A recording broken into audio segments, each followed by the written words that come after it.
we direct the committee secretary to flash the copy of the sinumpaang salaysay of former Senator Sonny Trillanes. We likewise direct our resource person to read his sinumpaang salaysay. You're recognized, Honorable Trillanes. Salamat po. Ako po si Antonio Sonny Fuentes Trillanes IV, Pilipino, may sapat na gulang at naninirahan sa 42 Ninang Virginia Street, BF Homes, Barangay 169, Caloocan City, Philippines. Matapos makapanumpa ng naayon sa batas ay buong layang nagsasalaysay na dati po akong naglingkod sa bayan bilang senador ng Republika matapos mahalal sa nasabing katungkulan noong Mayo 2007 habang ako po ay nakapiit at muling nahalal para sa ikalawang termino noong 2013. Ang pangunahing plataporma ko ay ang paglaban sa korupsyon at pagtaguyod ng reforma sa ating gobyerno. Natapos ko ang aking ikalawang termino noong Hunyo 2019. Sa pagtupad ng aking tungkulin bilang senador, marami mga whistleblowers o mga informante ang lumapit sa akin. Ang ilan sa kanila ay nagbigay na mahalaga at kritikal na impormasyon tungkol sa iba't ibang isyung may kaugnayan sa pambansang interes na nagamit ko sa aking trabaho bilang mambabatas sa pag-imbestiga at sa pagpatuloy ng aking advokasya para labanan ang korupsyon at maitaguyod ang reforma sa gobyerno.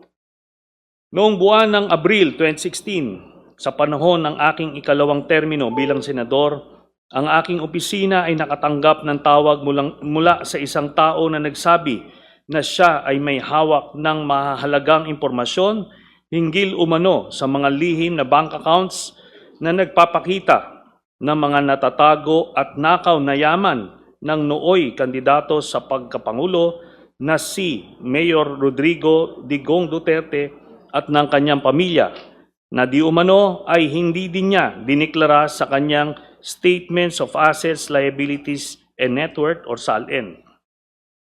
Matapos ang paunang usapan sa telepono upang makumpirma ang kahalagan ng impormasyong kanyang tinutukoy, sumang-ayon ako makipag-meeting sa nasabing tao.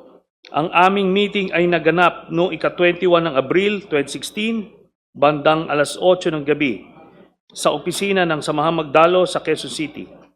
Nagpakilala ang nasabing tao bilang si Ginoong Joseph de Mesa. Ayon sa kanya, dati siyang masugid na taga-suporta ni noong Mayor Rodrigo Duterte. Sinabi ni Ginoong de Mesa na nagpasya siyang bawiin ang kanyang suporta para kay Mayor Duterte nang makakita siya ng mga dokumentong nagpapakita na si Rodrigo Duterte kasama ang kanyang anak na si Sara Duterte ay nagmamay-ari ng mga bank accounts kung saan bilyong-bilyong piso ang naideposito o dumaloy sa loob ng ilang taon. Sinabi ni Ginoong de Mesa na nakuha niya ang mga dokumentong ito mula sa isang malapit na kamag-anak niya na nagtatrabaho sa isang ahensyang may kinalaman sa investigasyon ng mga nakaw na yaman ng mga opisyal ng gobyerno.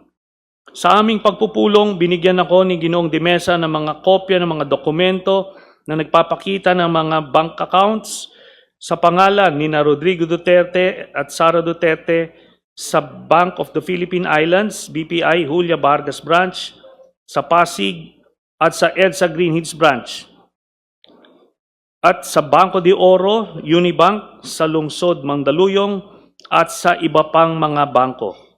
Sa mga sumunod na araw, sinuri at pinag-aralan ko kasama ang aking mga abogado at staff ang mga impormasyong ibinigay ni Ginoong de Mesa at inihambing ito sa mga idiniklara sa kani-kanilang SALN ni Rodrigo Duterte at Sara Duterte para sa mga kaukulang panahon. Nang makumpirma ko na totoo ang hawak kong mga dokumento, nagpasya akong isapubliko ang nasabing impormasyon dahil naniniwala akong mahalagang malaman ng ating mga kababayan ang pagpapanggap na ginagawa ng pamilya Duterte na ang kanilang pamilya raw ay mahirap at namumuhay ng simple Gayong sa katotohanan, si Rodrigo Duterte at ang kanyang pamilya ay may mga joint bank accounts na may bilyon-bilyon na dumaloy na pera. Humingi ako ng tulong sa mga accountants at finance specialists upang alamin at makwenta kung gaano karaming pera ang aktual na naideposito o dumaloy sa mga nasabing joint bank accounts ng mag-amang sina Rodrigo Duterte at Sara Duterte base sa mga dokumentong ibinigay sa akin.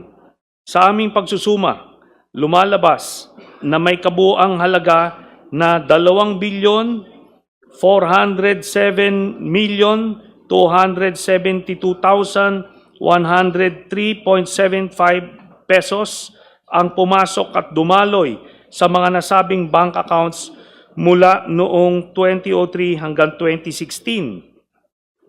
Ang isang kopya ng summary ng mga deposito o mga inter-account transfers na idineposito at dumaloy sa mga nasabing accounts ni Rodrigo Duterte at Sara Duterte ay kalakip dito bilang Annex A. Bukod sa mga dokumentong may kaugnayan sa mga accounts ni Rodrigo Duterte, binigyan din ako ni Ginoong De Mesa ng mga dokumentong nagpapakita ng mga bank accounts at bank transactions ng mga anak, manugang at common law wife ni Duterte na sina Sara Duterte, Paulo Pulong Duterte, Sebastian Baste Duterte, Maneses Manscarpio, Celito Hanilet Abansenya, kasama ang kanyang anak na si Veronica Kitty Duterte. Batay sa mga nabanggit na records, nalikom ko ang mahalagang impormasyon ng kabuuang mga transaksyon pumasok sa mga bank accounts ni Sara Duterte lamang, kabilang ang joint account kasama ang asawang si Manscarpio at mga joint accounts kasama ang miyembro ng kanyang pamilya ay nagkakahalaga ng 111,634,144.05 as of April 2016. Ang kopya ng summary ng mga pera o transaksyong pumasok at dumaloy sa mga bank accounts ni Sara Duterte ay kalakip dito at ginawang bahagi ng salaysay na ito bilang Annex B. Noong 2016, inamin mismo ni Rodrigo Duterte na una, na totoo na mayroon siyang bank account sa BPI Julia Vargas Branch sa Pasig at pangalawa na nabigo siyang ideklara ang nilalaman ng nasabing bank accounts sa kanyang salin. Ang pag-aming ito ni Rodrigo Duterte ay naganap matapos ko siyang hamunin ng lumagda ng waiver of secrecy of bank deposits. Sa panayam ni Rodrigo Duterte sa media, ipinagtapat niyang mayroong humigit kumulang 200 million pesos na deposits sa naturang bangko at inilihim niya sa kanyang salin. Sa particular, and I quote, a little less than 200 million. Hindi naman ganong kalaki kasi walang account na 200 million, a little less than 200 million, wala na, ginastos ko na, nag-happy-happy ako. A little less than a million. End of quote, sabi ni Duterte. Ang kopya ng video ng naturang panayam ni Rodrigo Duterte sa media na siyang inilathala ng Rappler sa kanilang official YouTube account noong ika-29 ng Abril 2016 ay na-download ko at nakasave sa USB at ginawang bahagi ng salasay na ito bilang Annex C. Noong ika-5 ng Mayo 2016, nagsampa ako ng isang complaint affidavit laban kay Rodrigo Duterte sa Office of the Ombudsman batay sa mga nabanggit na ultimate and evidentiary facts. Ang kopya ng complaint affidavit na may petsang Mayo 5, 2016 ay kalakip dito at ginawang bahagi ng salaysay na ito bilang Annex D. Noong 2017, sa panahong panunungkulan ni Rodrigo Duterte, matapos suriin ang aking reklamo, iniulat ni overall Deputy Ombudsman Melchor Arthur Carandang na merong sapat na batayan upang ituloy ang investigasyon hinggil sa malalaking bank deposits ni Rodrigo Duterte at ang kanyang mga anak at common law wife na si Hanilet Abinsenya, kabilang na rin si Sara Duterte. Ang printed na kopya ng artikulong tungkol sa nabanggit na pag-ulat ni overall Deputy Ombudsman Melchor Arthur Carandang na may sapat na batayan upang ituloy ang imbestigasyon na siyang inilathala ng GMA News Online noong ika-27 ng September 2017 na may caption na Ombudsman starts probe on Duterte's wealth after finding basis in Trillanes complaint, ay kalakip dito at ginawang bahagi ng salaysay na ito bilang Annex E. Bukod pa rito, sa isang public statement sa media, kinumpirma ni overall Deputy Ombudsman Carandang na magkapareho o similar ang nilalaman ng mga listahan ng bank transactions ng pamilya ni Rodrigo Duterte na isinama ko sa aking complaint at mga records at bank accounts ng pamilya Duterte na na-turn over sa kanya ng Anti-Money Laundering Council sa kanyang pag-iimbestiga. Ito ay nireport ng GMA News Online sa isang artikulo na lumabas noong ika-28 ng September 2017 na may caption na Duterte Wealth Documents from AMLAC similar to what Trillanes has, Ombudsman. Ang printed na kopya ng nabanggit na artikulo ay kalakip dito at ginawang bahagi ng salaysay na ito bilang Annex F. Dahil dito, si overall Deputy Ombudsman Carandang ay agad nasuspinde at kalaunan ay pinatanggal sa tungkulin sa utos ni Rodrigo Duterte. Kaya natigil ang kanyang pag-imbestiga sa mga bank accounts at tagong yaman ng pamilyang Duterte. Ito ay inireport ng Philippine Daily Inquirer sa kanyang artikulong lumabas noong ika-1 ng Agosto 2018 na may caption, Malacanang fires Deputy Ombudsman Carandang. Ang kopya ng naturang report ay kalakip dito at ginawang bahagi ng salaysay bilang Annex G.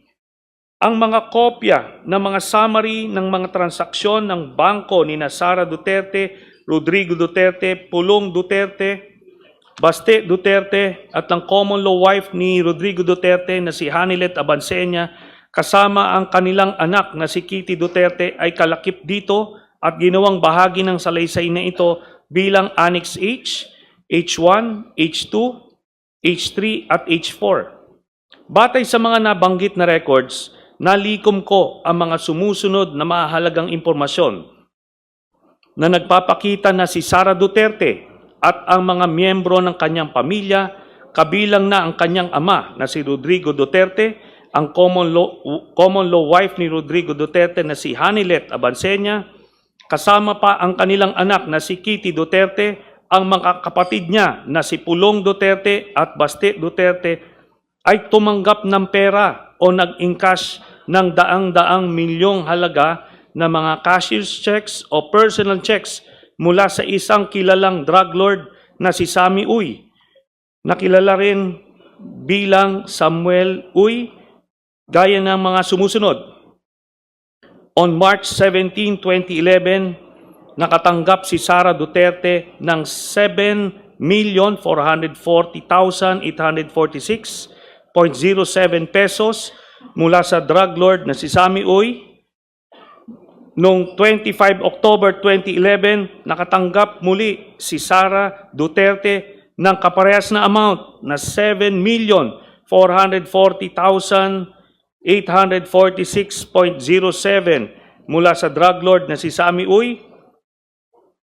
And after 6 months, nakatanggap muli si Sara Duterte, April 24, 2012, nakatanggap si Sara Duterte ng parehas na amount, 7,440,846.07. Ang total na tanggap ni Sara Duterte mula Excuse kay me. drug lord na Sammy Uy ay 22 Excuse me, million. Senator Trillanes. Yes. Sandali lang po. Meron lang pong... Please continue po. Okay. Ang total po na natanggap ni Sara Duterte mula dun sa drug lord ni si Sammy Uy ay 22,322,538.21 habang mayor siya ng Davao City. Mr. Chair, very good po. We were just about to request po na i-flash na sa screen. Sir We were Daniel. just about to request po sana to flash sa screen yung matrix pero ito, naka-flash na po. Thank you. Thank you. Please proceed, Senator Trillanes. Si Rodrigo Duterte naman nakatanggap din ng 7,440,846.07 kaparehas nung kay Sara Duterte mula kay Sami Uy nung 22 October 2012, nung 04 April 2013 muling nakatanggap ng pera si Rodrigo Roa Duterte ng 7,440,846.07 mula kay Sami Uy. Ang total na tanggap na Rodrigo Duterte ay 15,656,692.14. Ito po ay mga manager's checks mula kay Sami Uy. Kay Sebastian Duterte naman, noong 09 March 2011, nakatanggap si Baste Duterte ng 10,316,591.18 pesos mula kay Sami Uy. Again, noong 25 October 2011, nakatanggap si Baste Duterte mula kay Sami Uy ng 10,316,592.68. Noong 23 April 2012, nakatanggap si Baste Duterte mula kay Sami Uy ng parehas na amount, 10,316,592.68 pesos. On 22 October 2012, nakatanggap muli si Baste Duterte mula kay Sami Uy ng 10,316,591.18 pesos. Noong 10 April 2013, nakatanggap si Baste Duterte mula kay Sami Uy ng 10,316,591.18 pesos. So ang total na natanggap ni Baste Duterte mula sa drug lord na si Sami Uy ay 51,582,958.80 pesos, all in manager's checks. Kay Pulong Duterte naman, 14 March 2011, nakatanggap si Pulong Duterte mula kay Sami Uy ng 9,703,609.39 pesos. On 25 October 2011, nakatanggap si Pulong Duterte mula kay Sami Uy ng 9,703,609.39 pesos. On 24 April 2012, nakatanggap si Pulong Duterte mula kay Sami Uy ng 9,703,609.39 pesos. On 22 October 2012, nakatanggap si Pulong Duterte mula kay Sami Uy ng 9,703,609.39 pesos, all in manager's checks. Ang total na natanggap ni Pulong Duterte mula sa drug lord na si Sami Uy ay 38,814,437.65 pesos. On March 29, 2011, nakatanggap naman si Hanilet Abansenya mula kay Sami Uy ng 10,655,371.81 pesos. On 25 October 2011, nakatanggap si Hanilet Abansenya joint with Kitty Duterte ng 10,655,371.81 pesos mula kay Sami Uy. On 23 April 2012, nakatanggap muli si Hanilet Abansenya joint with Kitty Duterte mula kay Sami Uy ng 10,655,373.31 pesos. On October 22, 2012, nakatanggap si Hanilet Abansenya joint with Kitty Duterte mula kay Sami Uy ng 10,655,373.81 pesos. On 10 April 2013, nakatanggap si Hanilet Abansenya joint with Kitty Duterte mula kay Sami Uy ng 10,655,373.81 pesos in manager's checks. Ang total na natanggap ni Hanilet Abansenya joint with Kitty Duterte mula sa drug lord na si Sami Uy ay 53,276,860.55 pesos. Ang grand total na nakuha ng Duterte family mula sa isang drug lord na si Sami Uy ay 181,653,487.36. Ang kopya ng summary ng mga transaksyon sa bangko na nagpapakita ng mga payout ng kilalang drug lord na si Sami Uy, kina Sara Duterte at sa mga malalapit na miyembro ng kanyang pamilya ay kalakip dito, ginawang bahagi ng salaysay na ito bilang Annex I.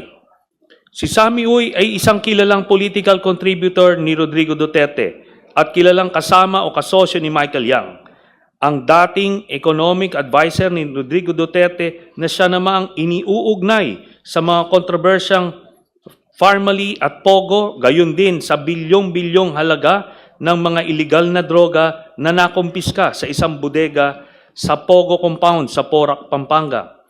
Ang kopya ng artikulo na sinaliksik at sinulat ni na Carol Ilagan at Malu Mangahas ng Philippine Center for Investigative Journalism na may pamagat na 334 million from only 13 donors funded Duterte presidency ay nailathala noong ika-5 ng Disyembre 2016, kung saan naisiwalat na si Sami Uy ay kasama sa eksklusibong grupo ng political contributors ni Rodrigo Duterte ay kalakip dito at ginawang bahagi ng salaysay na ito bilang Annex J. Bukod dito, ang mga larawan ni Sami Uy kasama si Rodrigo Duterte at o Sara Duterte ay kalakip dito at ginawang bahagi ng salaysay na ito bilang Annexes K Series.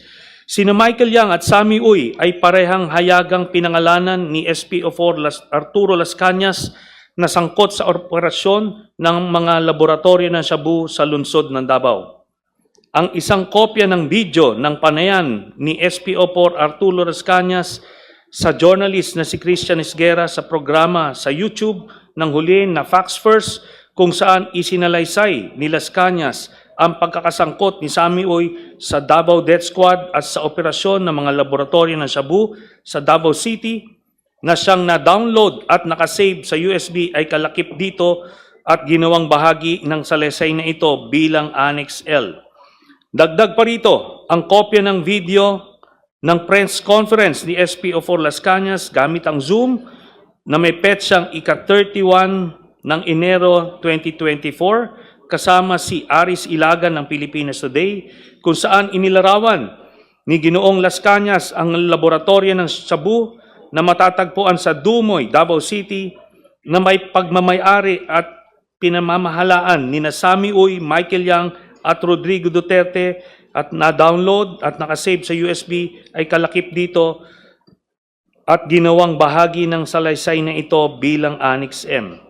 Gayun din, ang kopya ng video ng press conference ni SPO4 Las Cañas gamit ang Zoom na may petsa ika-31 ng Enero 2024 kasama si Aris Ilagan ng Pilipinas Today, kung saan ibinunyag ni Ginoong Las Cañas ang isa pang laboratorio ng Shabu na matatagpuan sa Green Heights Subdivision ng pagmamayari at pinamamahalaan din ni Sami Uy at Michael Yang. Ganon din ang pagpaslang ng mga kawawang construction workers doon na na-download at nakasave na sa USB at kalakip dito ginawang bahagi nito bilang Annex N.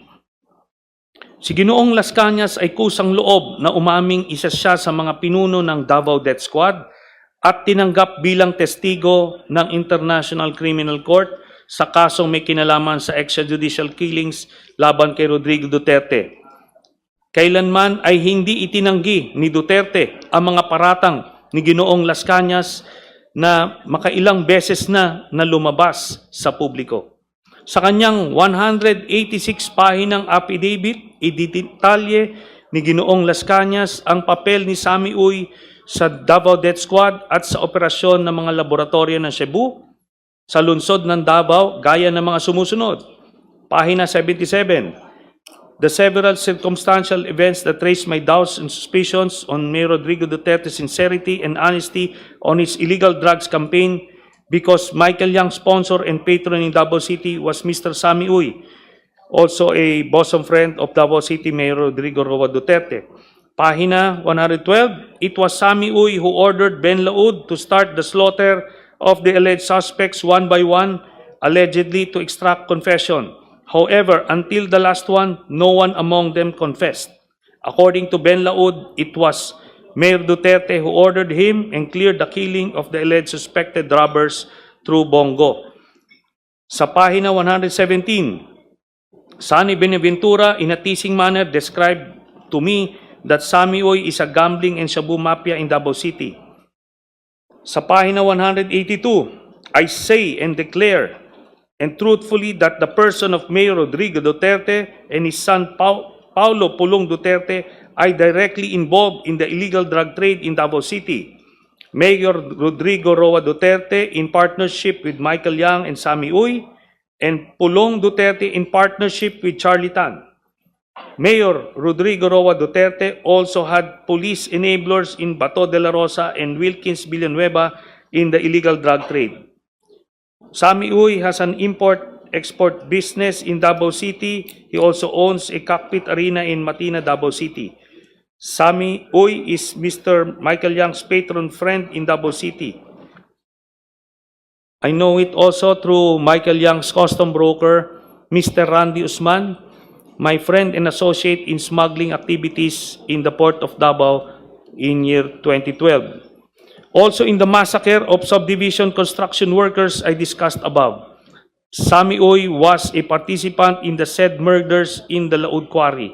The DDS group on orders of Mayor Rodrigo Duterte, quote-unquote, erased the workers because they informed the police about the existence of a shabu lab in Green Heights subdivision which was owned by Michael Yang. Mayor Rodrigo Roa Duterte, Sammy Uy, and Michael Yang are friends and close to each other.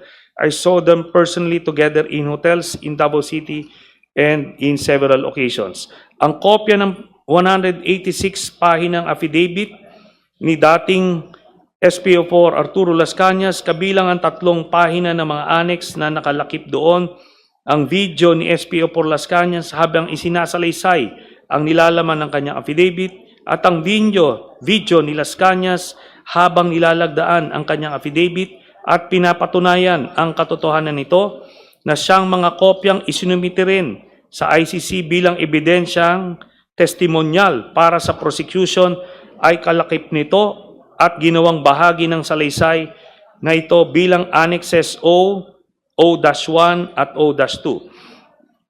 Ang mga transaksyong pinansyal ni Sara Duterte at mga malapit na miyembro ng kanyang pamilya na naugnay kay Sammy Uy at mga tinukoy na mga personalidad na sangkot sa droga ay lubhang nakakabahala.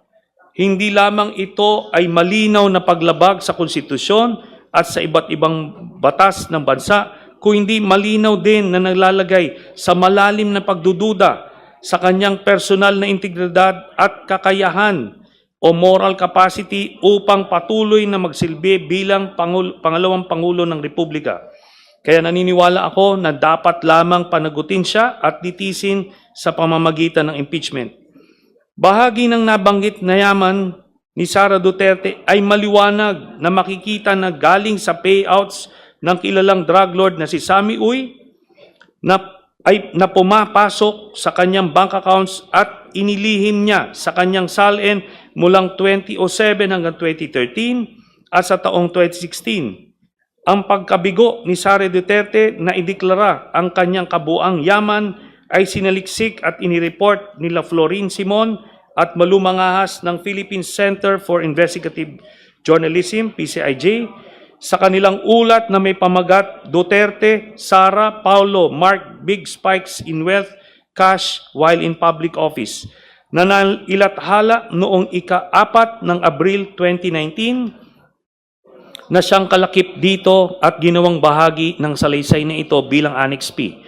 Alinsunod sa mga nabanggit na mahalagang impormasyon, isa ako sa mga nagreklamo at nagsampa ng isang verified complaint laban kay Sara Duterte sa Office of the Ombudsman noong ika-21 ng Enero 2026 dahil sa kanyang malinaw na pagkakasangkot sa money laundering at pagkakaroon ng ill-gotten wealth, hindi maipaliwanag at natatagong yaman o suhol na nagkakahalaga ng daang-daang milyong piso na maliwanag na hayagang paglabag sa saligang batas at sa mga umiiral na batas.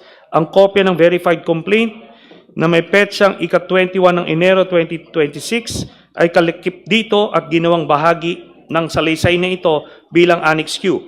Sa kabuuan, sa aking pananaw, lumalabas na lahat ng ito ang mga sumusunod.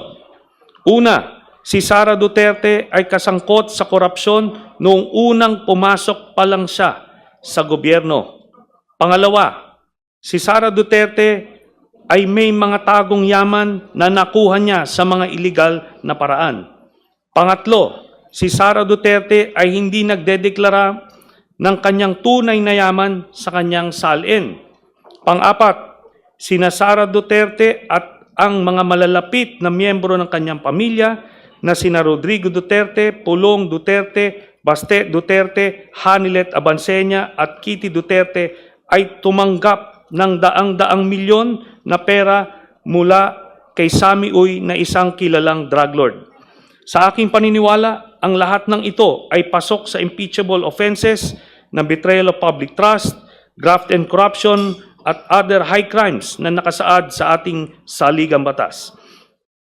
Ang sinumpaang salaysay na ito ay aking kusang loob na isinagawa ng walang naguudyok o panakot bilang patotoo sa lahat ng nabanggit at nakasulat dito bilang aking personal na testimonya sa impeachment hearing ng House Committee on Justice sa kasong impeachment laban kay Sara Duterte at para sa anumang legal na maaring paggamitan nito.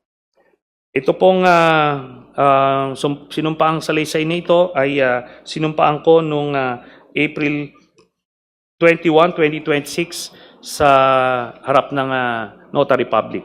Salamat po, Mr. Chairman. Thank you, Senator Trillanes.